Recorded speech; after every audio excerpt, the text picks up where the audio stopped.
نحمده ونصلي ونسلم على رسوله الكريم أما بعد فأعوذ بالله من الشيطان الرجيم بسم الله الرحمن الرحيم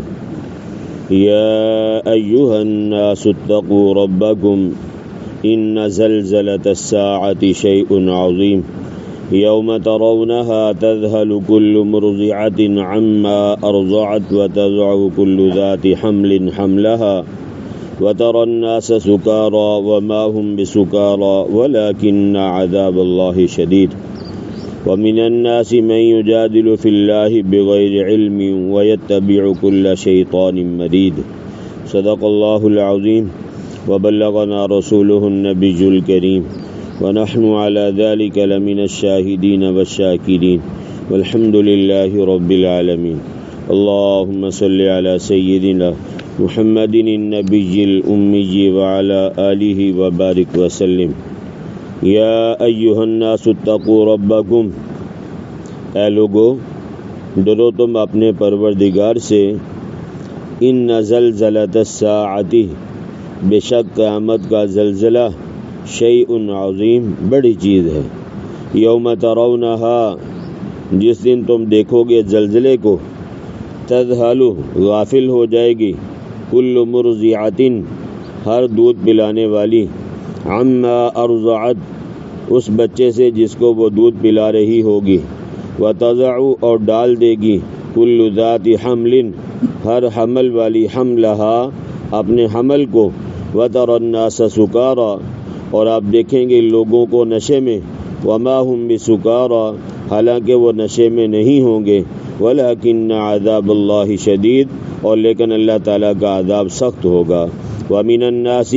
اور لوگوں میں سے بعض وہ ہیں، من یجادل فی اللہ، جو جھگڑا کرتے ہیں اللہ تعالیٰ کے بارے میں، بغیر علم، علم کے بغیر، ویتبع، اور پیروی کرتے ہیں، کل شیطان مرید، ہر شیطان کی جو مردود ہے۔ عزیزان گرامی، 17واں سپارہ سورہ حج کی پہلی تین آیات کا ترجمہ، تین آیات کا ترجمہ آپ حضرات کے سامنے کیا ہے۔ اس سورہ مبارکہ کا نام سورہ حج ہے، اور اس لیے کہ اس میں حج کے کچھ مسائل کو بیان کیا گیا ہے۔ یہ سورہ مبارکہ مدنی سورت ہے، مدینہ طیبہ میں نازل ہوئی، اور اس سے پہلے تقریباً 102 صورتیں نازل ہو چکی تھیں۔ اس سورہ مبارکہ میں 10 رکوع اور 78 آیتیں ہیں۔ اللہ تعالیٰ کا ارشاد ہے، یا ایھا الناس اتقوا ربکم، اے لوگو اپنے رب سے ڈرو۔ سوال یہ پیدا ہوتا ہے کہ اللہ تعالیٰ تو بڑا رحمان اور رحیم ہے، ٹھیک ہے جی، اپنے بندوں پہ بہت زیادہ مہربانی کرنے والا ہے، بہت زیادہ رحم کرنے والا ہے، تو پھر ڈرنے کا کیا مطلب ہے؟ تو اس کا معنی یہ ہے کہ ناراضی اور اس کی عذاب سے ڈرو، اللہ تعالیٰ کی مخالفت سے ڈرو، اللہ تعالیٰ کی مخالفت نہ کرو، کہ اگر اللہ تعالیٰ کی مخالفت کرو گے تو پھر اللہ تعالیٰ عذاب شدید میں بندے کو مبتلا کر دیتے ہیں، ٹھیک ہے جی۔ واقعتاً وہ رحمان اور رحیم ذات ہے، لیکن جب بندہ اللہ کی یعنی مخالفت پہ اتر آتا ہے، معاذ اللہ، یعنی اللہ تعالیٰ کی نافرمانی پہ اتر آتا ہے، تو پھر یہ کہ اللہ تعالیٰ جیسے رحمان اور رحیم ہے، ویسے عذاب شدید دینے پہ بھی قادر ہیں۔ تو فرمایا اللہ تعالیٰ سے ڈرو، ان زلزلۃ الساعۃ شیء عظیم، بے شک قیامت کا زلزلہ بڑی چیز ہے۔ یہ زلزلہ 2 مرتبہ ہوگا، ایک زلزلہ قیامت قائم ہونے سے پہلے ہوگا، جیسے شدید قسم کے زلزلے آتے ہیں نا بھائی، یہ ان تمام شدید قسم کے زلزلوں سے زیادہ شدید ہوگا، اور اس زلزلے کے بعد سورج بجائے مشرق کے مغرب سے طلوع ہوگا۔ آپ حضرات جاتے ہیں حج کے لیے، عمرے کے لیے، اللہ پاک ہم سب کو لے جائے، وہاں جب صفا مروہ کی یعنی سعی شروع کی جاتی ہے، صفا سے شروع کرتے ہیں، مروہ پہ جا کے ختم کرتے ہیں، تو صفا کی جو چھوٹی سی پہاڑی ابھی رہ چکی ہے، باقی تو انہوں نے کاٹ دی ہے، یہ صفا پہاڑی یہ پھٹے گی، اور یہاں سے ایک دابۃ الارض، ایک جانور نکلے گا، بیل کی طرح ہوگا، قرآن کریم میں ہے کہ وہ لوگوں کے ساتھ گفتگو کرے گا اور لوگ اس کی بات کو سمجھیں گے۔ بات سمجھ میں ایک نہیں ہے بھائی؟ جیسے میں آپ کے سامنے گفتگو کر رہا ہوں اور آپ میری بات کو سمجھ رہے ہیں، تو فرمایا یہ دابۃ الارض جب نکلے گا صفا پہاڑی سے تو یہ لوگوں کے ساتھ باتیں کرے گا اور لوگ اس کی بات کو سمجھیں گے اور لوگ اس کی باتوں پہ یقین کریں گے۔ یہ اس بات کی دلیل ہوگی کہ لوگوں میں سے انسانیت نکل چکی ہے، لوگوں میں سے انسانیت نکل چکی ہے۔ نبی کی بات، واعظین کی بات، مبلغین کی بات، اللہ والوں کی بات سمجھ میں نہیں آ رہی، جانور کی بات سمجھ میں آ رہی ہے۔ تو اس کا مطلب یہ ہے کہ اندر سے انسانیت کی جو صفت ہے یہ کیا ہو چکی بھائی؟ ختم ہو چکی ہے۔ بندہ ظاہری شکل سے تو انسان ہے لیکن یہ کہ اندر حیوانیت پیدا ہو چکی ہے۔ اور ویسے بھی عربی کا مقولہ مشہور ہے، الجنس یمیل الی الجنس، کہ جنس کی طرف مائل ہوتی ہے، جنس کو اپنی جنس کے ساتھ محبت ہوتی ہے۔ ان کے پاس پیغمبر آئے، پیغمبروں نے آ کے ان کو سمجھایا، پھر ان کے نائبین آئے، پھر واعظین آئے، لیکن ان کو کسی کی بات سمجھ میں نہیں آئی۔ اب جانور کی بات مان رہے ہیں تو مطلب کیا ہوا کہ اندر سے انسانیت کی صفت ختم ہو چکی ہے۔ تو فرمایا اللہ تعالیٰ نے یوم ترونہا، جس دن تم دیکھو گے زلزلے کو، بعض فرماتے ہیں کہ اس سے مراد یعنی قیامت ہے۔ بہرحال یہ کہ جس دن تم زلزلے کو دیکھو گے تو فرمایا کہ اس دن تذہل کل مرضعۃ عما ارضعت، غافل ہو جائے گی ہر دودھ پلانے والی، عما ارضعت، اپنے بچے سے جس کو دودھ پلا رہی ہوگی۔ اللہ تعالیٰ نے ماؤں میں اولاد کے لیے بڑی شفقت اور محبت رکھی ہے۔ اگر اللہ ماں کے دل میں، والد کے دل میں یہ شفقت اور محبت نہ رکھتے تو کبھی بھی بچوں کی تربیت نہیں ہو سکتی تھی۔ یہ اللہ تعالیٰ کی ایک بہت بڑی نعمت ہے کہ اللہ نے ماں باپ کے دل میں، خاص طور پہ ماں کے دل میں اولاد کے لیے بڑی محبت رکھی ہے۔ لیکن جس وقت یہ یعنی قیامت کا زلزلہ آئے گا، فرمایا ہر دودھ پلانے والی اپنے بچے سے غافل ہو جائے گی، کوئی دھیان نہیں ہوگا کہ بچہ کہاں ہے، اپنی فکر ہوگی۔ وَتَضَعُ كُلُّ ذَاتِ حَمْلٍ حَمْلَهَا، اور ڈال دے گی، گرا دے گی ہر حمل والی اپنے حمل کو، یعنی ڈر اور افراتفری کی وجہ سے حمل گر جائے گا، اس لیے کہ شروع میں یہ بات کی گئی کہ قیامت کوئی آسان چیز نہیں ہے۔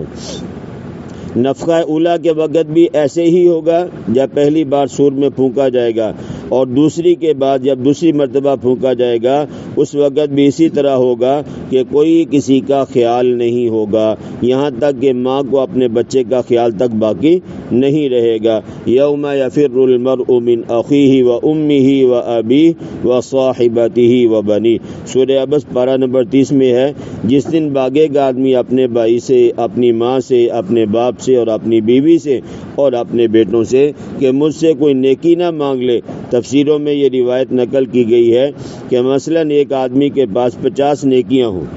اور 50 ہی اس کے پاس گناہ ہوں، تو نیکیاں اور گناہ کیا ہو گئے بھائی؟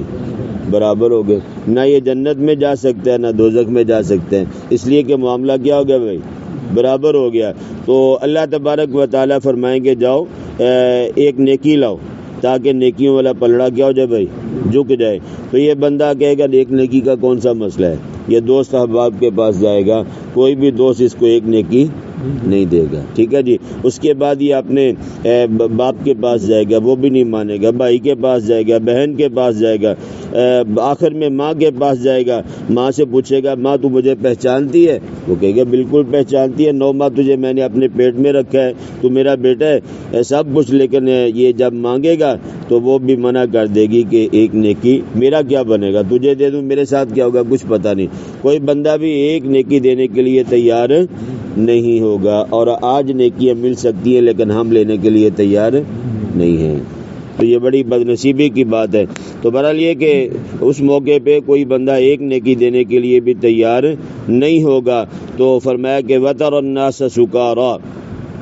اور آپ دیکھیں گے لوگوں کو نشے میں، جیسے نشئی بدحواس ہوتا ہے، کبھی کہاں گرتا ہے کبھی کہاں گرتا ہے، وما اس وقت ایسی حالت ہوگی، لیکن اصل اللہ فرما رہے وما ہم بسکارا، حالانکہ وہ نشے میں نہیں ہوں گے، حالت ایسی ہوگی گھبراہٹ ڈر کی وجہ سے۔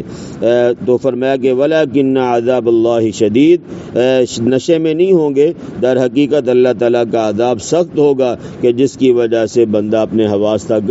کھو بیٹھے گا، بد حواس ہو جائے گا، کوئی سمجھ نہیں آئے گی کیا کرے۔ وَمِنَ النَّاسِ مَن يُجَادِلُ فِي اللَّهِ، اور لوگوں میں سے بعض وہ ہیں جو جھگڑا کرتے ہیں اللہ تعالیٰ کے بارے میں۔ ایسے بہت سارے لوگ تھے، جیسے نضر ابن حارث، یہ بڑا منہ پھٹ اور بے باک آدمی تھا، اسی طرح عقبہ ابن معیط اور ابو جہل وغیرہ، یہ ایک دوسرے سے بڑھ کر نبی کریم صلی اللہ علیہ وسلم کے ساتھ بغض رکھتے تھے۔ بعض مفسرین فرماتے ہیں کہ یہ آیتیں نضر ابن حارث کے بارے میں نازل ہوئی ہیں، بغیر علم کے، یعنی بغیر علم کے رب کا شریک بناتے ہیں اور کہتے ہیں کہ لات اور منات اور عزا، یہ جو بت ہیں بڑے بڑے، ہمارے کام کرتے ہیں، اور کہتے ہیں کہ اللہ تعالیٰ کی اولاد ہے معاذ اللہ، یعنی کبھی کہتے ہیں یہ بت ہمارا کام کرتے ہیں اور کبھی اللہ تعالیٰ کی طرف اولاد کی نسبت کرتے ہیں، فرشتے اللہ تعالیٰ کی بیٹی ہیں معاذ اللہ۔ اسی طرح اللہ تعالیٰ کے پیغمبروں کا انکار کرتے ہیں، ان کو ستاتے ہیں اور قیامت کا انکار کرتے ہیں۔ یہ سارے کا سارا جو معاملہ کرتے ہیں، اس میں فرمایا ان کو کچھ بھی علم نہیں ہے، بس ایک انداز ہے یا اپنی خواہش ہے، اسی اعتبار سے یہ باتیں کرتے ہیں۔ یہود و نصارہ، ایک تو مشرکین کے بارے میں کہا، لیکن یہود و نصارہ بھی اللہ تعالیٰ کے لیے اولاد تجویز کرتے ہیں۔ یہودیوں نے عزیر علیہ السلام کے بارے میں کہا اللہ تعالیٰ کا بیٹا ہے، عیسائیوں نے عیسیٰ علیہ السلام کے بارے میں فرمایا کہ ایک بات کہی کہ یہ اللہ تعالیٰ کا بیٹا ہے، حالانکہ اللہ تعالیٰ اولاد سے کیا بھائی